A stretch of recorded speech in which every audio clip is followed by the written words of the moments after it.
This is an interview with Mr. Joseph Hovance by Sheila Sweeney on July 9, 1980. The topic of the interview is Carolyn Foster, and the location of the interview is Foster Fields Museum on Cadena Road, Morristown. Mr. Hovance, can you tell me why Mr. Foster and his daughter came to Morristown and decided to buy a farm? Mr. Foster lived in New York, worked in New York, had a business in New York. I think he lived in Brooklyn, to be exact. In fact, he did live in Brooklyn. It appears that Miss Foster had one or two brothers, both of which died of typhoid fever or some fever when they lived in the city, which prompted him to leave the city, or he wanted to get out of the city. They moved to Morristown area, primarily because Mr. Foster's wife, his name was Thompson. Thompsons are from Mendon. She was originally from Mendon. And it would appear from what we've been able to gather that Thompsons made them aware of the fact that this piece of property was available as well as others in the area. And it appears that from documents we have that the Foster family leased the property from the Revere family prior to them purchasing it. I don't know how many years they leased it. We found a document within the Revere papers that's a contract between Revere and Foster, and then we have found in the Foster papers contracts between he and Revere to lease the property. We haven't put the two together to see what the dates are. We're talking prior to 1880, 1879, 1880. In 1881, Mr. Foster bought the property from Mrs. Revere, widow of General Revere. He died in 1880, a heart attack somewhere in Jersey City, I think that's way in New York. He had moved to New York, or had moved into Morristown on DeHart Street sometime in the late 70s because of ill health. The farm was too much for him. The travel from here to Morristown must have been too much for him, or what reason, we're not sure, but he bought a house on DeHart Street. The house was rented by other people in that time span when it was rentable. But the lease is interesting in that the lease told us two things. A little bit about Revere in that we weren't sure if Revere farmed this property.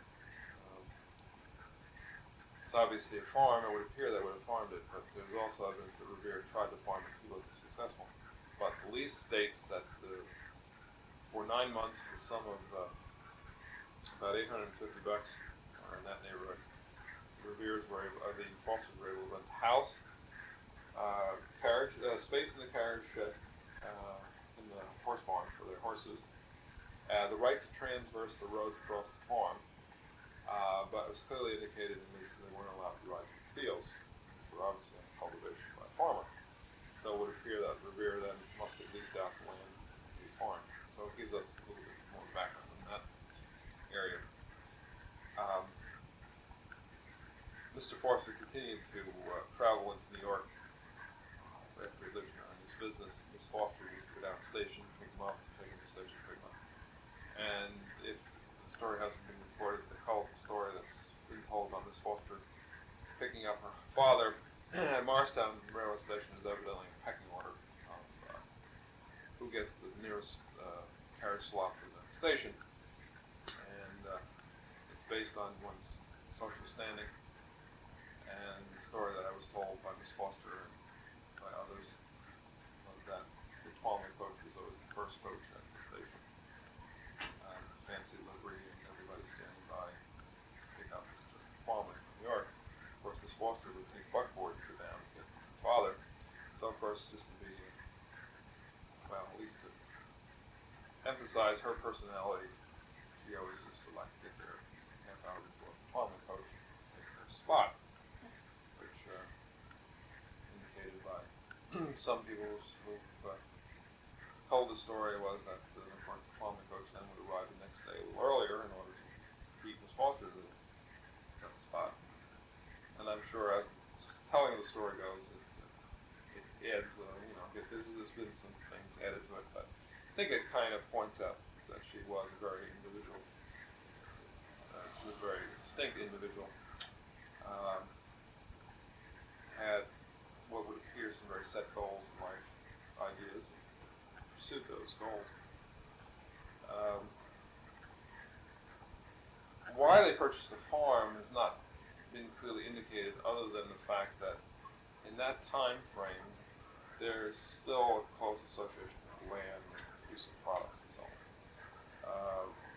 It would not appear from any background on Mr. Foster that he came from an agricultural family. He may very well have. They originally from Connecticut. He fought in the Civil War. After the Civil War, he went into business with Ward. Who Ward was, as far as associated with Foster, we don't know. We don't know if he was a Civil War crony. We don't know if he was a business looking for a partner, looking for somebody with some fresh money, or whatever. We're not sure. It does appear that the business was a produce exchange, futures. We have ledgers that indicate pretty much what the business was like during the periods 1880 through 1900. They have the ledger books which list the accounts and what they sold and how much they sold and what they got for it.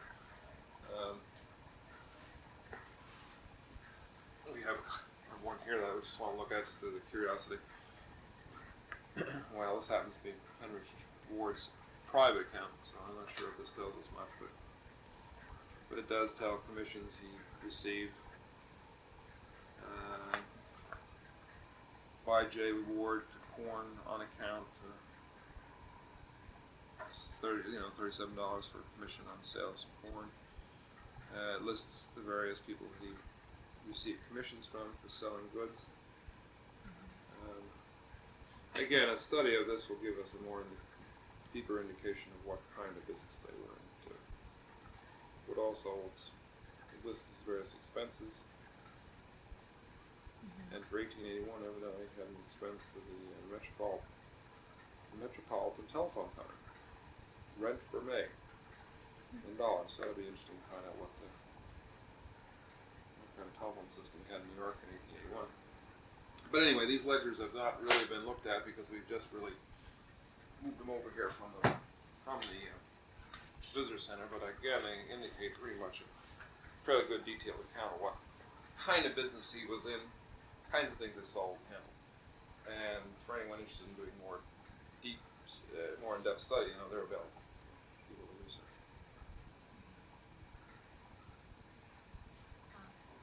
Tell me, who managed the farm? Somewhere in that period of time when Miss Foster became, we don't know, we haven't found any names of anyone who may have managed it, say, from the time they moved here till the time that Miss Foster may have been of an age to really become interested in the farm. Trying to backtrack, give you some idea.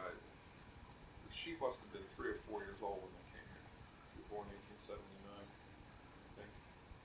I'll go back and count right here. She died at 102 in 1979, so she was born in 1876. So when she came here, she had to be 4 or 5. Now we've got some pictures showing Mr. Foster holding this cute little baby on steps of the house with no date on the photograph, so we don't know if this is a relative of Miss Foster. So we really figure that Miss Foster really didn't farm the land in any capacity on her own until she had to be a teenager. So it would appear that there was work done on this property in the prior period. There was farming done on the property prior to this. So we have not uncovered any specific names. We do know that he did go to the Isle of Jersey and pick out and purchase his herd of Jersey cattle. And so we know that early in the 1880s that we did have cows on this property. Who managed them, I don't know. And we have photographs of people holding on to some of the bulls, standing there smiling. Photographs do not indicate any age, no dates anyway, but the age, you can, they're circa 1900, so that gives us 20 years either way. It doesn't give us a specific date. It's interesting, this family didn't throw too much away in his lifetime. But when they went on the Cunard liner to England on the way to the Isle of Jersey, they have the two little nice little booklets that lists all the names of the first class passengers. Miss Foster and Mr. Foster were listed as first class passengers aboard this ship. But anyway, getting back to her farming, we have records that indicate she went to the Miss Dana School in Morristown, which was the posh school. What do you want to call it? Let's say school for the, let's say, more socially comfortable people. We have a report card, a couple of report cards, which indicate how well she did in school. We have the school newspaper, some photographs of the graduating class of whatever year she graduated. Without having the papers at hand, I think she was in school, in Miss Dana School, during the 1890s, end of the 1890s. So I would suspect that her real contribution to agriculture here, her actual out on the farm, day-to-day working, may have occurred in the period of the 1890s, beginning of the 1890s, where she was old enough to get out there and show interest. It would appear after her finish of schooling that this may be the time that she really gets into agriculture. We have the family log journal, which has an entry for every day from 1880 through about 1927, and many scraps of paper that have never been recorded in this journal, which indicate, amongst other things, the weather of that particular day, the temperature in the morning, the temperature in the evening. I assume there's two temperatures there. I assume that's one's morning, one's evening, and something that went on that particular day. Some of them are purely social entries.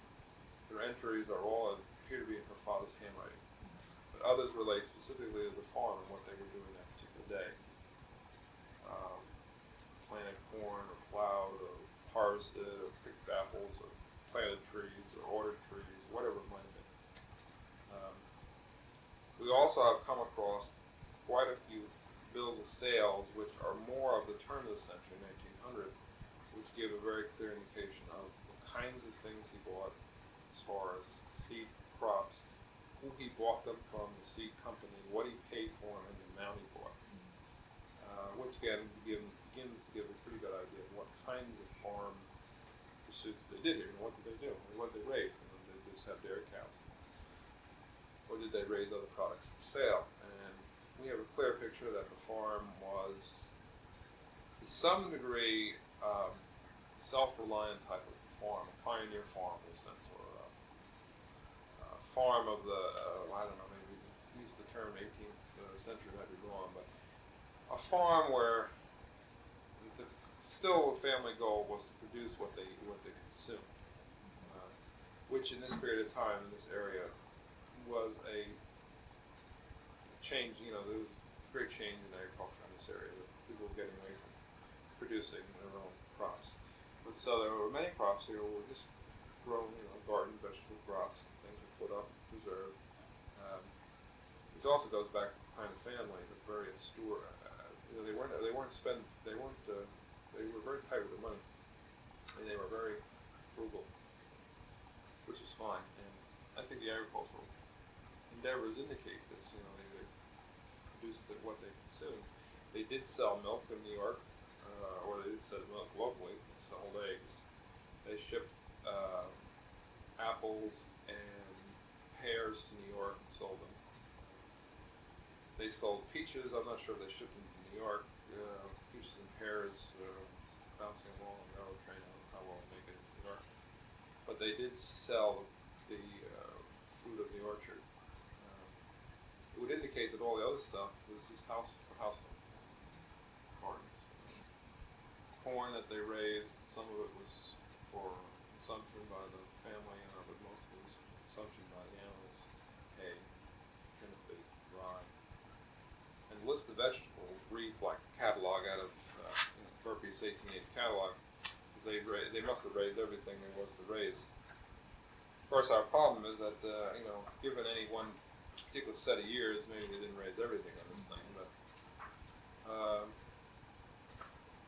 as an example, in field crops, they had oats, wheat. They had they had winter wheat and spring wheat.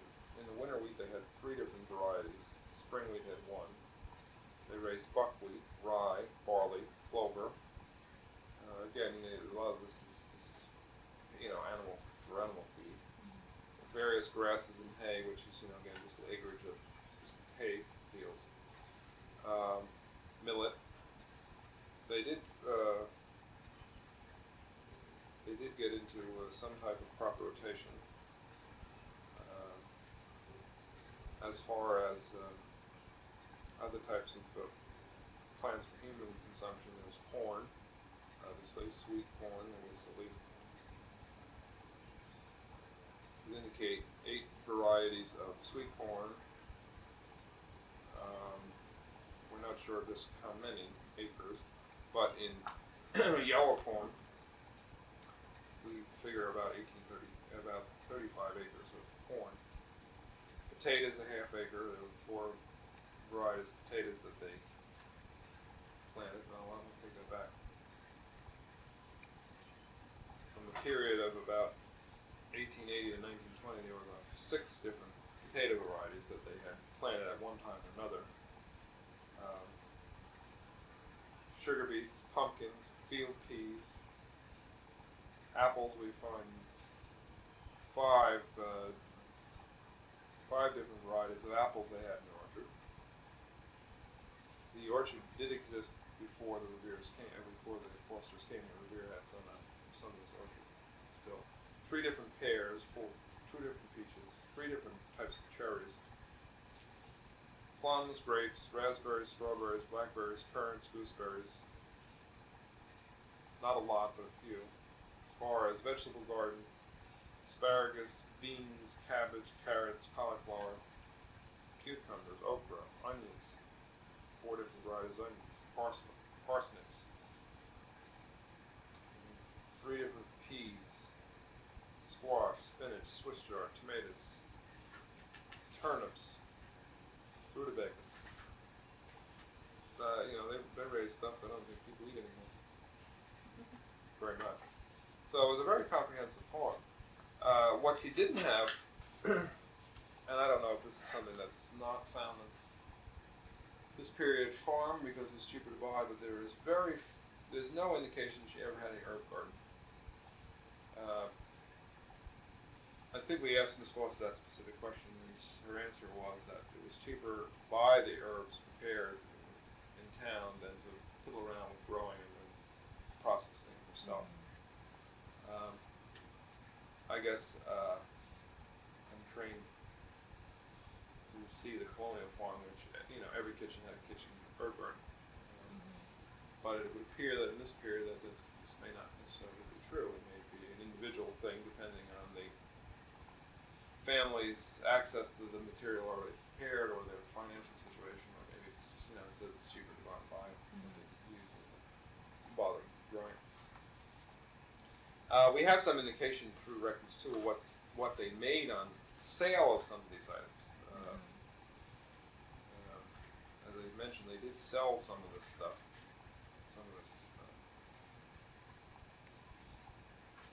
We know that they sold. They got like $3.50 per bushel for potatoes. In some of the apple varieties, we know that they sent them into New York and they sold them. They were the cash crop. They were kept in the fruit cellar. They were shipped by railroad to New York and they were sold wholesale for $3 a barrel. This is pretty much indicated as before the turn of the century. So it's pretty fair that this was, pretty accurate that this kind of thing went on. And probably was more organized by Mr. Foster and oversaw this than by Miss Foster. Again, how old that she was, what she really got involved in, no one clearly knows. Being a tomboy, I'm sure she was probably out in the fields from the day she could see above the grass. But actually the real responsibility for it, I think, came to later. The varieties of apples is an example, very common varieties. I think all the varieties most people recognize today, but they do date back much farther than most people realize. They're a very old variety. Macintosh. Everybody knows what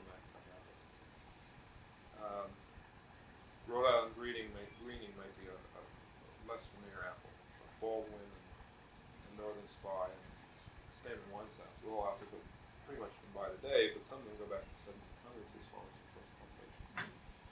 And most of the others, I think standing wine sap is really the youngest apple tree that was on the property, and that was first developed around 1880s, mid-1880s. Planted some of those in the late 1880s.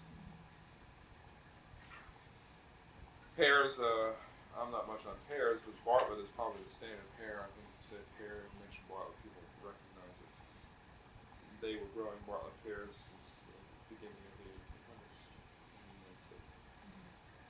So most of the stuff has been, it's just good standard, time-tested crops that they use. They do try a few new things, new varieties, particularly in the vegetable crops. You'll find some newer things by the dates of when they're propagated. What we've done is we've also did a little research to see what of these types of crops are still available. Seed are still available. In order to recreate a working farm that is somewhat accurate, it is our intention to attempt to grow the same seed crops that they grow, same types of crops they grow, same seeds.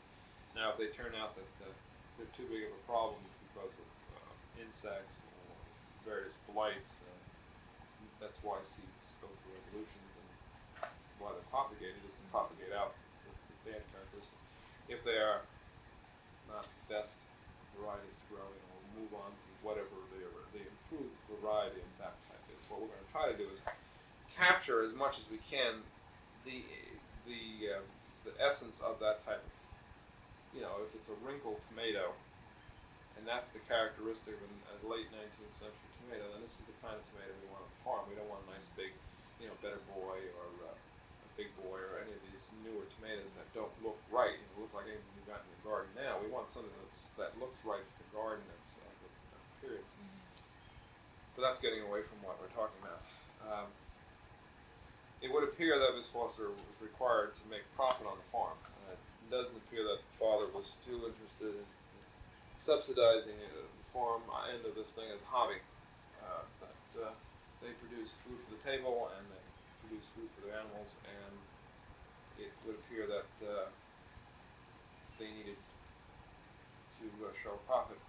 Now, Miss Foster didn't do all of this painting, this farming herself. There was a farmhouse on the property, and there appears to have been at least one farmer employed constantly, living on the property.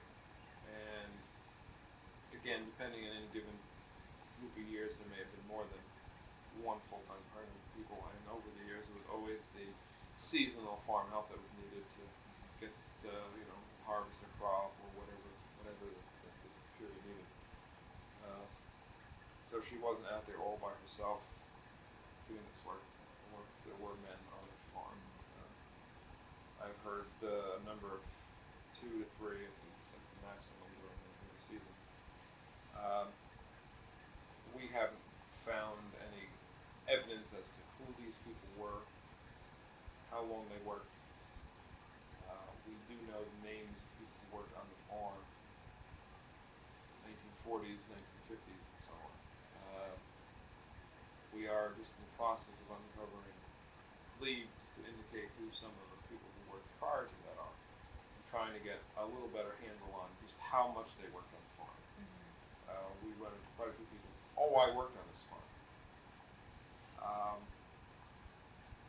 This guy may have been one summer. This guy worked on it 50 years ago as a kid and never came back again, which is all right.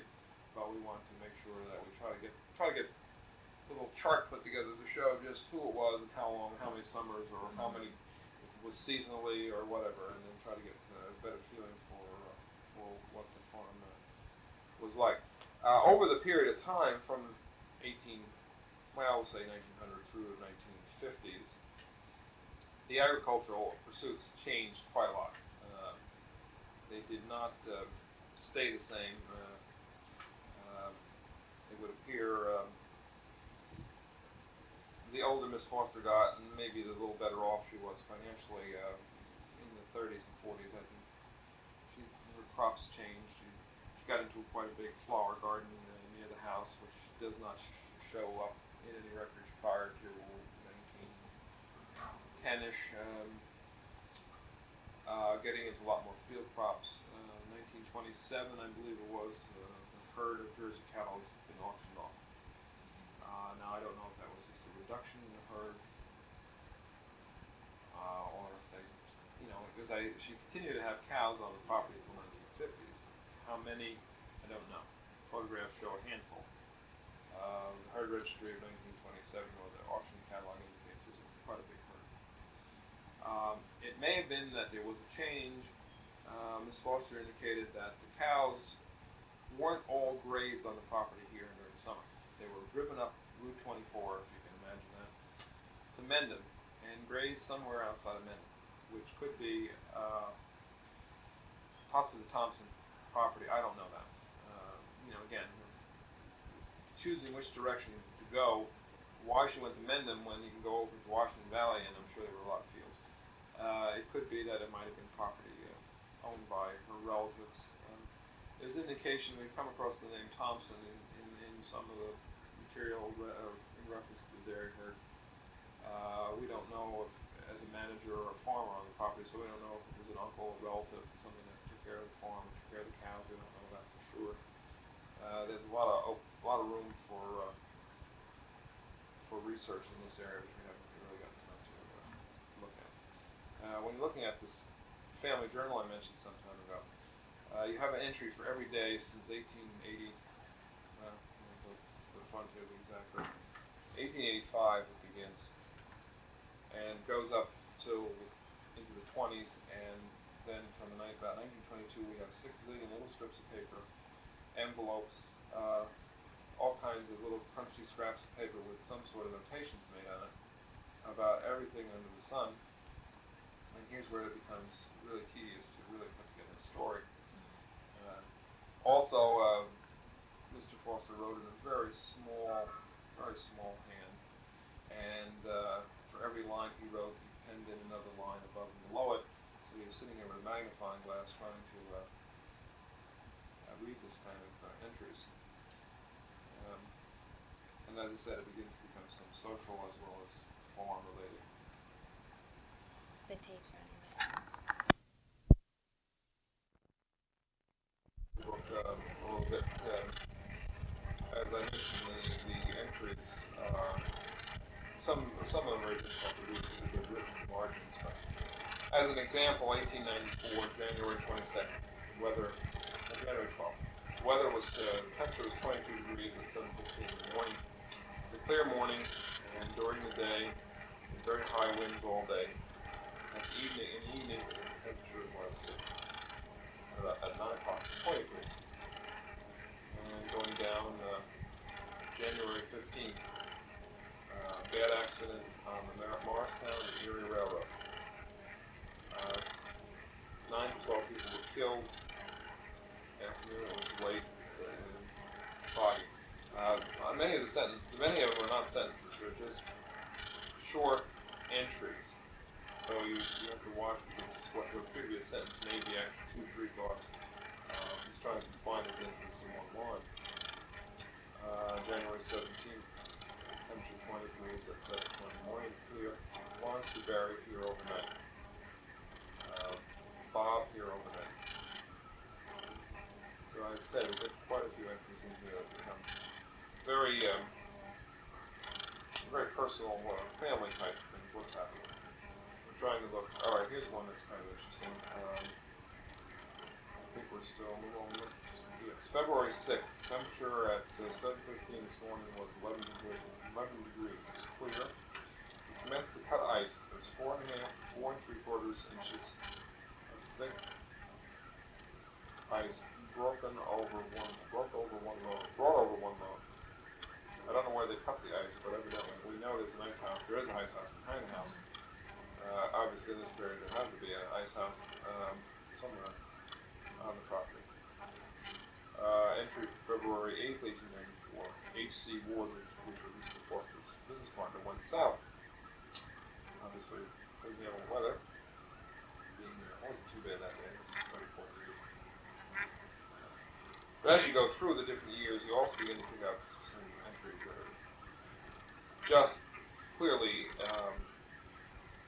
about the farm and about the farming. Um, Looking at it quickly, of course, I'm not going to find it specifically to say there, but anyway, there are quite a few entries about the farm itself. There's one entry that's interesting here under 1898. The day the war started, the only entry for that day was war with Spain started. March 26, 1898, bottled 100 bottles of cider. I don't know if it's hard or soft. So there were many entries in here about the farm, about the business, about their friends. So it gives us a pretty good social as well as, here it is, 1898, war with Spain.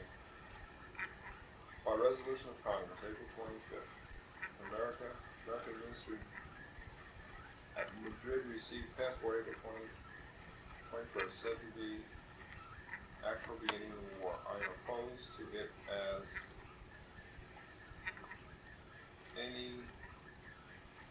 an unnecessary war. Written in red pencil, red ink on the top of the page.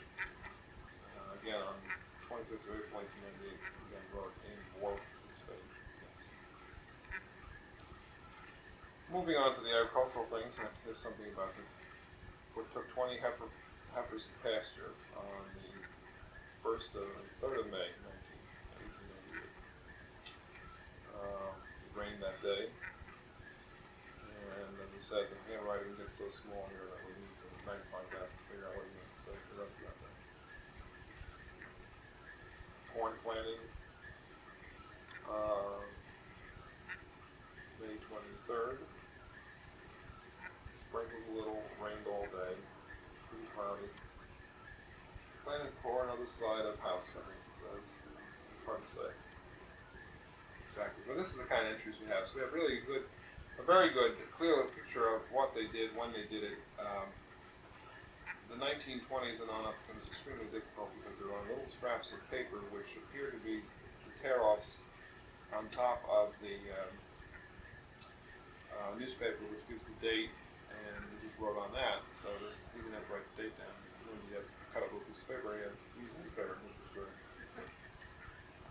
So again, these records will be used by the staff to put together a little bit better agricultural picture, so we know a little bit more about when he did things and what they did. And we're going to try to copy to some degree what this particular farmer did. From these records and other records that you've looked at, what have you learned about their social life, both Miss Foster and her father? Well, it would appear that father didn't do much socializing, although there was indications that there were people who visited relatives and that kind of visiting. It would appear from things we found in the house that Miss Foster was in the thick of things with the more socially elite Morristonians, which is about right, considering that the Foster family, although they may not have lived spent a lot of money or lived lavishly, anyone who lived in this kind of house they lived in obviously was not poor. So they were associated with the richer businessmen. You have to remember at this time, Morristown is beginning to have the more wealthy people move in, particularly in the south side of town, building these large mansions. Not just this time, but just all through the period of time that the Fosters were here, this becomes the Miss Dana School I mentioned probably was open to satisfy the need of an education for these more wealthy people, the girls, to have some sort of a finishing school. Miss Foster evidently attended quite regularly many of the parties in and about Morristown. We found 6 or 7 dance cards from the 1890s, which are interesting because they have printed on the cover whose party it was, the date, and then the dance card indicates inside, lists the types of dances, and then there's a signature as to who she's going to dance with. The thing that I found interesting, and maybe because our 20th century socializing tends to be a Friday night, Saturday night, cool it down on Sunday because you got to go work on Monday kind of thing, but many of these dances were held Tuesday night, Wednesday night, weekdays, which surprised me. Now, a couple of them are like January 1st, New Year's Day dances, which obviously, going to be whatever day New Year's is. But others of them, the dates are there, but they are of no significance in my mind as to any holiday. Just randomly, it's Tuesday night dance. So evidently the social elite did not consider socializing as a primarily weekend thing. Of course, maybe that's just the way I consider it. Maybe people today don't. I mean, everybody gears up for the big weekend, unquote. But this appears that their socializing was done just about any time it was appropriate. Or maybe around the holiday season, everybody's giving a party kind of thing, and you kind of you're going to this one, so obviously they can't give them all the same night. It's been all the same thing. There was a group in Morristown formed a golf club. Miss Foster was a member of the golf club. I believe it's the Morris County Golf Club, which is still in existence, but it was primarily put together by people. And she was the first woman, I guess, to join, which was just, a socializing type thing. We have no clear records if her or her father went to the Whitney River Club, which was always a member of the Whitney River Club. I suspect they probably where everyone else was. That was located over the other side of Morristown, where Minnie's company is located in that complex of the Parkers and skating area. In the back of the property there, the gate's still standing. It's a nice picture in the library showing a carriage pulling into the gateway. Gates, the stonework is still there. It's not too good shape. But that still stands. There was an organization in Morristown called Lyceum, which was evidently sponsored various cultural events. We came upon a share of stock in the Lyceum, which I believe belonged to the Foster family. So they evidently had an interest in the Lyceum. Before you quote me on that, I better go look at the stock certificate. I haven't looked at it for about 6 months, so I'm not sure if it's in their name or if it's just something Miss Foster came across and saved because it's kind of interesting. But it is one share of stock in the Lyceum. There are a lot of playbills found, New York plays as well as local productions at the Lyceum and other places. So it would appear that she attended the quote theater of the time quite regularly. Her library indicates quite a few of these kinds of books. Plays, again, the operettas, the librettos from operas. I don't know whether she attended these, but she may accumulate them for somebody in the family. And the correspondent to our 20th century paperback, the Seashore novel, there's quite a few of those in the library, which indicates some sort of travel, and while you're traveling to and from, you have these dime novel type things. So here that she did some travel. Some photographs indicating spent some time on somebody's yacht, beautiful sailing ship off Oyster Bay. Shows pictures of her on the ship, other people who unidentified. It would appear that she was right in the mainstream of the social life of the period, although from what I gather, again, going back to another hearsay story that is very popular, the house has basically a front living room, front parlor and a back parlor, and a library, and a kitchen on the first floor. As long as I've worked here for 12 years, my boss, as well as other people, have told me that many an evening that she sat in the front parlor reading a newspaper while her father sat in the back parlor reading a newspaper, because this was kind of the thing to do. Family socialized, but not we didn't all get together in the living room and watch TV kind of thing. We didn't all get to live and play poly games or read newspaper, read books. So again, how true that is, I never heard that from her personally, but that was kind of a he kept very much to himself, very quiet. Of course, the other story is that many a time Mr. Foster's horse found his way back here because Mr. Foster wasn't in any shape to direct the horse back here from the number of liquor bottles we found shoved into the eaves in the attic would indicate that somebody used to have some real rip-roaring parties there. Again, the liquor bottles are kind of interesting because they are all bottles that with labels from Morristown stores. Some interesting stores in that they're not standard brands that we think of today. You go down to the local pharmacist and you can buy a bottle of Applejack, which is apple whiskey. So I don't know if he sold it for medicinal purposes or social purposes or both, depending on the situation. But of course, there is a number of stories that indicated that Mr. Foster did like to tip a few, and many times coming back from the club. In fact, actually, this is more than just a story. We have been trying to read some of these little scraps of paper in his little ledger, and I believe we come across some of his own entries into it that he had a late night, or he was a little hungover the next morning. Although we didn't quite use the term, but as you read the thing, you kind of grasp the nature of the illness of the day. So evidently he did, in later life, anyway, socialize a little more. But I think they were in the same basic run she was for a while there, although she never really, I don't know who she went out with. It indicates in the journal that she spent a lot of time going out to dinner with people, so I assume that she had a few men friends. There are a number of photographs to show her with some young man, which again could be a relative, though unfortunately many of the photographs she did over the years at our prompting and my boss's guidance sat down and did put down the names of the people, so we have some idea who these people are. But then there is a whole raft of photographs that we came upon in the attic, which in Miss Foster's later life probably had no idea they were still there. So, no idea who they are.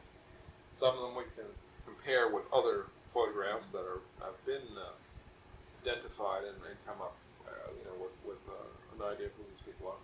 But many of them we have no idea who these people are. But again, as we talk to people, and some of them may come to light. Miss Foster also was very interested in later life, I don't know how later, but in at least the mid-1900s on up to her death, in the history of the family, the history of this property, history of the people who were associated with this property that the Reveres had was just a small part of what the Fosters eventually purchased. They purchased the Revere 88 acres and then bought adjoining farms to round out to approximately 200 acres. So she began to do a lot of genealogical study of the Foster family. She worked up the material for a family tree, and the family tree has been completed. So we have now in the house, in addition to the photographs of the period of what happened on the farm and who lived on the farm, we have a lot of photographs of what we think are relatives that she accumulated from other sources that relate to who the Fosters were in the various families. So of course this kind of confuses us a little bit because we're not sure, whether they had any association here or they just were relatives, and in corresponding with other relatives, she started to put together this kind of rogues gallery of who the Fosters were. It would appear that Charles Foster, her father, was not just a single child in the family. It would appear that he must have had quite a few brothers, because we have a family gathering up there that I would say that in the house there must be 6 or 7 brothers besides Mr. Foster. So it means that he had a lot of uncles. She had a lot of uncles running around here somewhere, and so she tried to put some rhyme or reason to this. She also was interested in the Revere family and did some research on the Reveres. She and 3 other ladies wrote a book on Washington Valley, or they wrote the book. She wrote particularly a chapter on this property, which gave us some background, a lot of background as far as what the house was like, what the property was like when they moved in, what they did over the time period. So she put that together in about 1957, so it gave us a little bit of an insight into the property when she was very actively doing research on the property. So that was very much of a help. Of course, as she grew older, with great age, she obviously became very revered by the people in Morristown, people all around the area. and understandably, anybody who lived to be 100 years old is just, in my mind, just phenomenal. It's a fascination that just, I mean, regardless of what shape she was in at 100, it's fascinating. Anybody could be 100 years old, or 102 when she died. And when she was 100, she still was pretty sharp, and it'd be nice to just sit and listen to her ramble on about things as they were. And, look out here on Route 24 and watch the trucks go by and whizzing along, and think that she was there and watched the wagons go by and the carriages. Of course, mechanized vehicles are only 70 or so years old, but when you're 35, even having experienced that, it's just amazing. Think of the Spanish-American War and how primitively they fought then, and think of this woman was around to see the changes in military technology, which of course have led to a lot of social changes, the development of aircraft, whole aircraft industries. Prime motivation growth came after World War I, when the airplane proved to be practical for military purposes, then became adaptable for commercial purposes. Of course, in 1919, I'm sure we never envisioned transporting the number of people we do in 1979 and 1980. But this woman was there to record and see all of these changes, which just totally amazes me. And of course, she was, accepted in every walk of life of people in the Morristown area. She, as I said, a very colorful, independent person. She was a sheriff's deputy, sometime in the 30s. She had her permit to carry a pistol, which just doesn't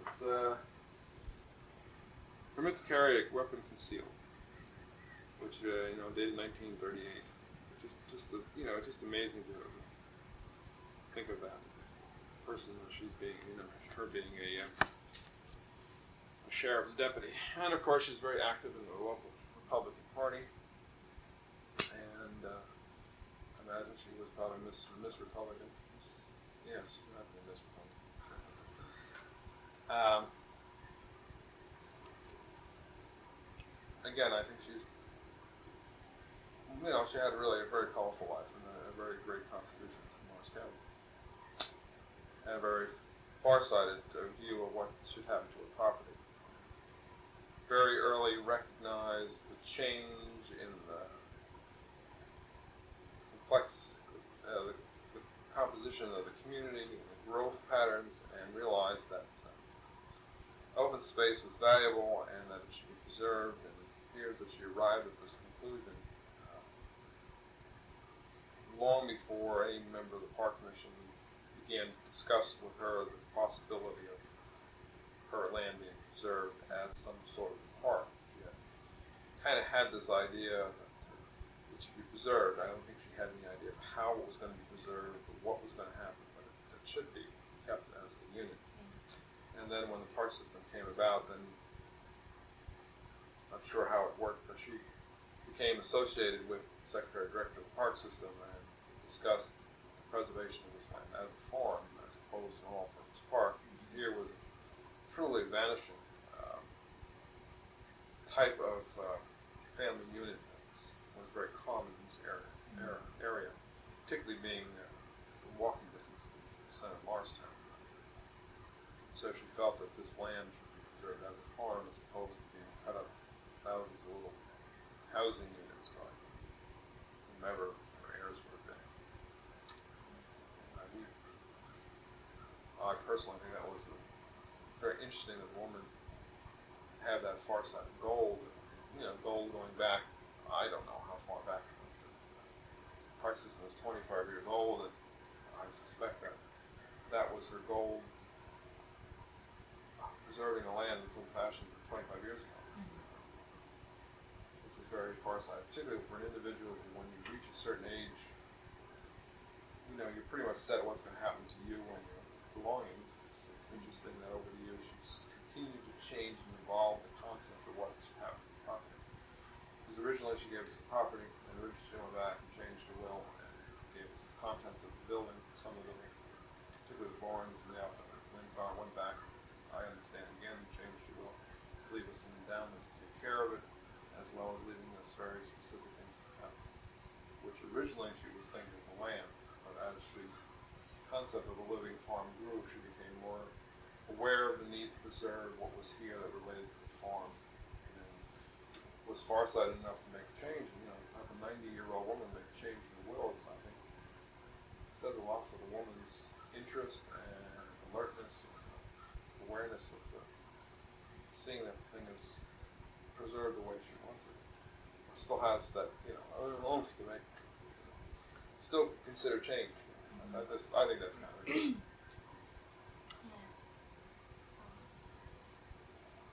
Do you have any idea where the money came from? Oh, that's a good question. It would appear that Foster and Ward must have made a pretty good profit on whatever commodities they sold. Some family records indicate quite a large stock portfolio. In the 20s and 30s, the household accounts indicate the stocks and the dividends they received on the stocks. I don't think they initially start out with a lot of money. We're not talking about, I don't even use a figure because I don't know if any figure is really accurate.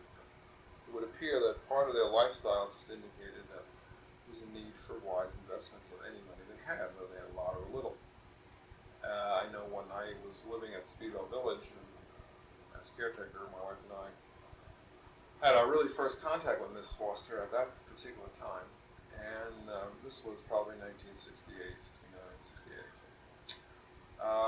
And she made a comment to me, chatting about this and that. She evidently had an investment that just finally came due. It must have been some sort of bonds, stocks or bonds. And it was money that was given to her by a deceased aunt. And at the time, she wanted to buy a new buggy and horse, which, from that point dates when my aunt died, obviously, before cars were in profusion. Well, her father was very insistent that, she didn't need another carriage and a horse. That what she needed to do was invest this money. So whatever she invested the money in, how much she ever invested, I don't know. But I think it just kind of points out the fact that when they did have money, they were very frugal with it, and reinvested it. This investment came due, whatever it was. Maybe it was one of those 50-year bonds, municipal bonds, or whatever. I don't even know what it was. She didn't say. I was kind of trying to second guess what it might have been. The point was, here the woman was in her 90s and it came due, and as the comment was, now I don't need the damn money. I wish I had the buggy and horse. If I had only known how I'd be now, I would have preferred the buggy and the horse. But I think it points out probably that their money was built slowly, a little at a time, as she once they had a little money, invested it, and reinvested it. I have a feeling that I think what happens too is they probably I won't say they weren't a wealthy family, but obviously if you read the kinds of money she left people in her will, obviously she wasn't poor.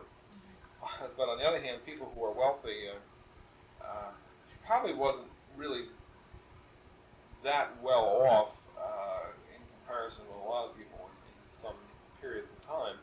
But they did have the farm, they did live off the farm, they lived off their own labor, which is a big living expense, obviously. And if the business, if his take-home pay, quote unquote take-home pay kind of thing, didn't have to pay for the household goods, it leaves a little bit to invest in. And as is anything, I'm sure a lot of the antique furniture that she gave away that was very bad was probably picked up for a song and a dance. It was probably it's like anything old in certain periods of time it goes for want of the buyer.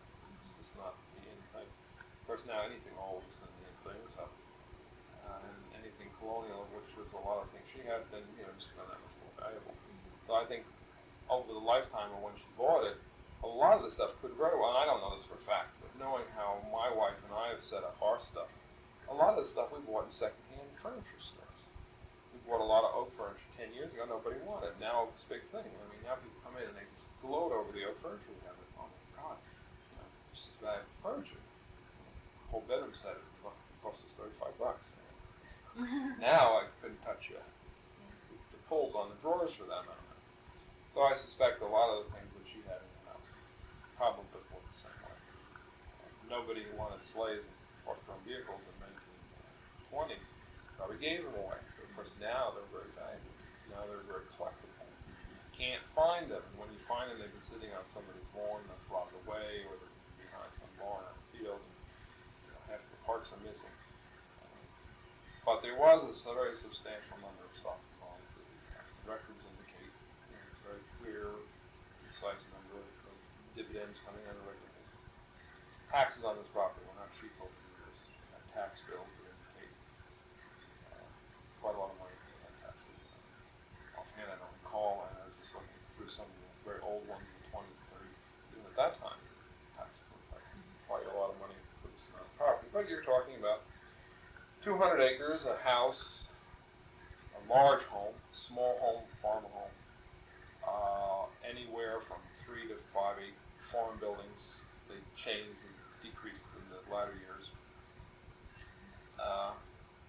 There's insurance policies on these buildings, fire insurance policies. Again, there's premiums. It indicates that there was a lot of money spent, so there had to be a lot of money. We haven't gone through the household records that much, not the household records, but stocks and bonds to tell us exactly what they've got.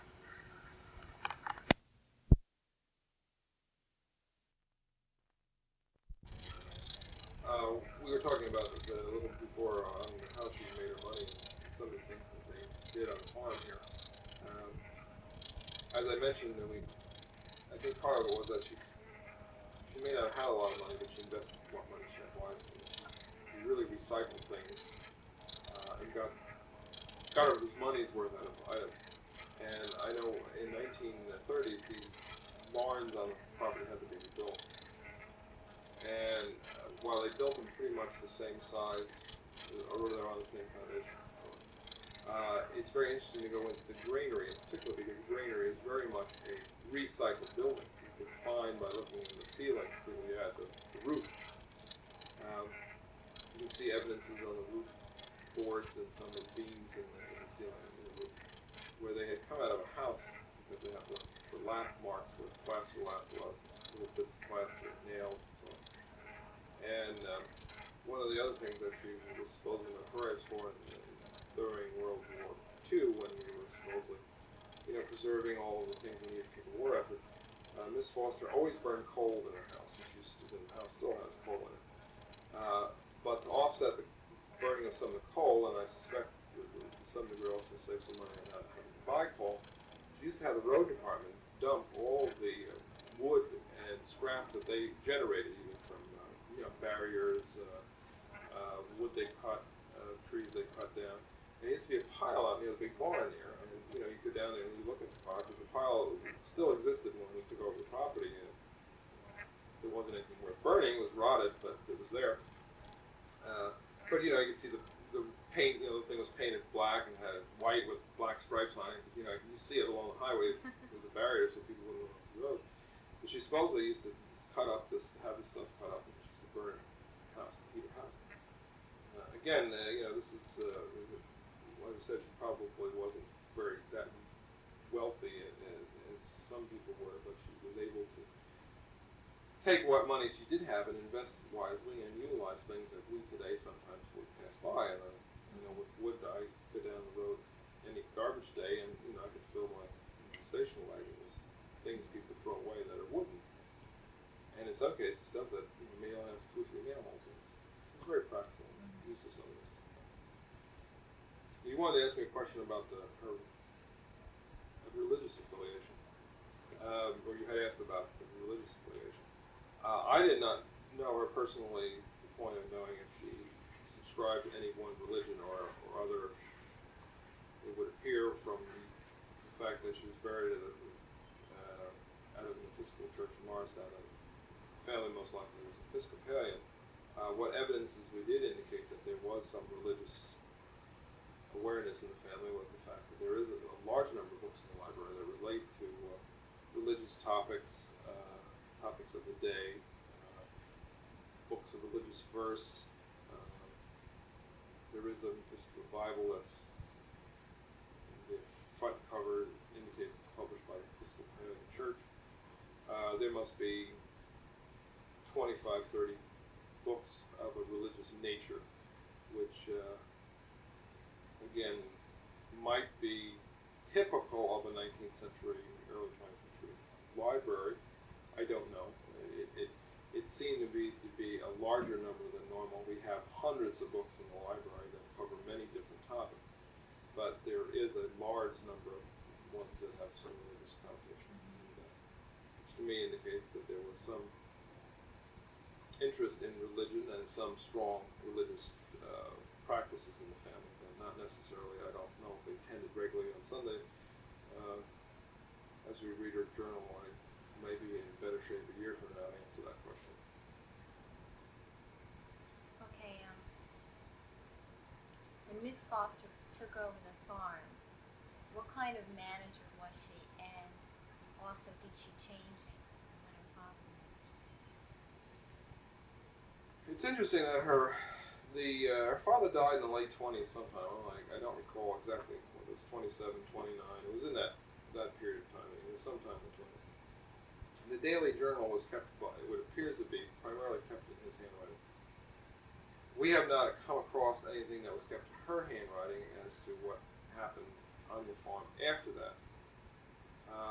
Whether she kept it or not, we don't know. We've never really had a clear answer on that question. Everyone referred back to this particular journal, but when you look at it, it's 1927, 1926. That's about it. We did have, along with the journal, a box of additional papers and few scraps of paper, some of which indicated there may be, a few more years here.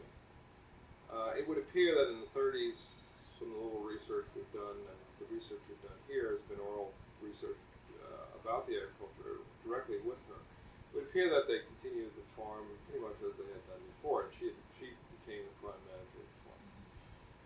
In the 30s and the 40s, I think that after a while, in the 40s it would appear, and again, I'm a little second guessing the date, but just looking at the land as it is now, it would seem that agriculture here, at the level it was in 1880s or 1890, begins to decline somewhat.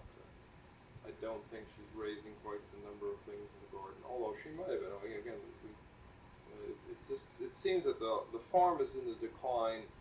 In 1950, the last cow either died or they sold it. I'm not sure exactly what happened. We were told it died. No, that was it. So it appears that by 1950 there were no cows on the property, which kind of indicates then that there was probably not the need to raise the amount of corn because they obviously didn't have anything to feed it to. We didn't come across anything that indicated any pigs on the property, although there were other animals, sheep and other things like that. And I think we're really in decline. She still continued to raise corn. She did win an award for producing the largest number of bushels of basket of corn per acre. I don't remember what year, but it's in the 50s era. And then after that, it seems that she did cut hay, and that was a big product. It would appear from looking at the orchard that it had not been productive for many years, many meaning probably 30 years or so. They're indicated that there was a line of trees that ran along the field between the visitor center and the farm, a double row of apples and peaches, which are not there any longer except for a few apples down around behind those buildings. So it would appear that the reliance on selling fruit seems to have declined in this period. Didn't bother. This is kind of somewhat typical of all of Washington Valley, which was very fruit orientated. They did raise a lot of fruit in this area and shipped it to New York. And the Rockaway Baby Railroad used to be the prime mover, a small railroad that ran up through Mendham to Chester, Washington Valley, Mendham, Chester, picked up the fruit and other produce, I'm sure. I don't know when it went out of business, but I suspect that with the decline of means of transporting it by rail and added costs of other ways of shipping it into New York, it seemed that they probably dropped the fruit line altogether, because as I said, the trees that are left in the orchard are very old apples, very poor producers. The pears, nothing's been done. I've been around for 12 years and nothing's been done. Earl Beach informs me that there was never much done while he was here on agriculture. So I think it was a marked change in the agriculture. Yeah. There wasn't really the need for that self-reliance, relying on the crops of the farm.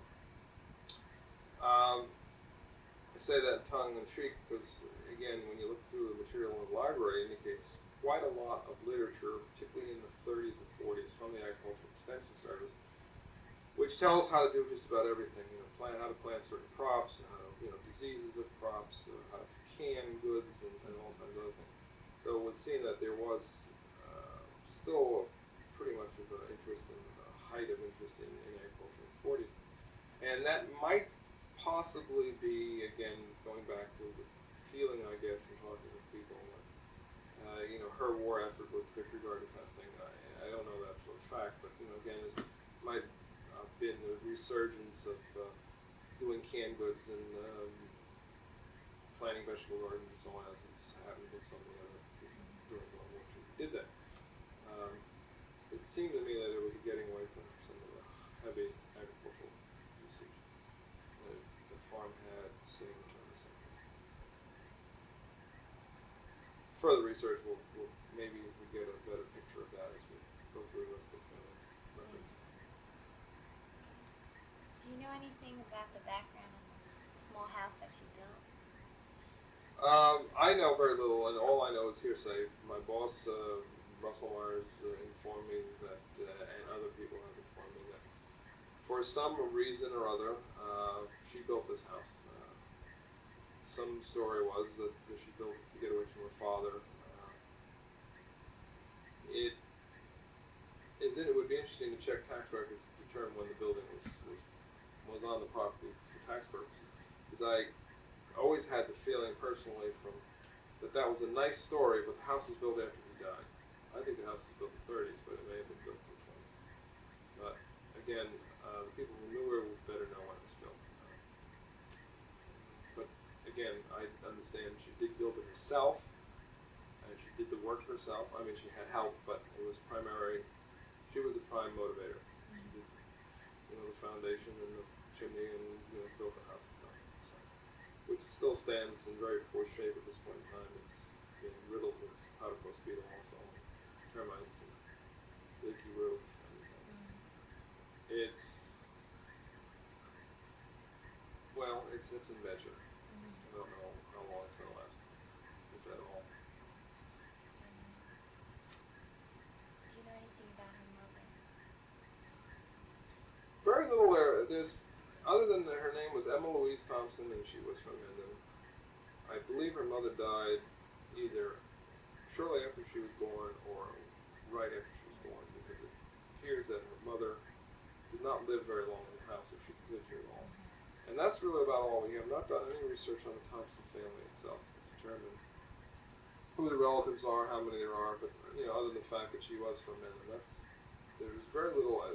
We have one or two pictures of her mother, very young, attractive woman, and that's really about all. I believe we asked. I think we asked Miss Foster once, and she mentioned her mother had died at her very young age.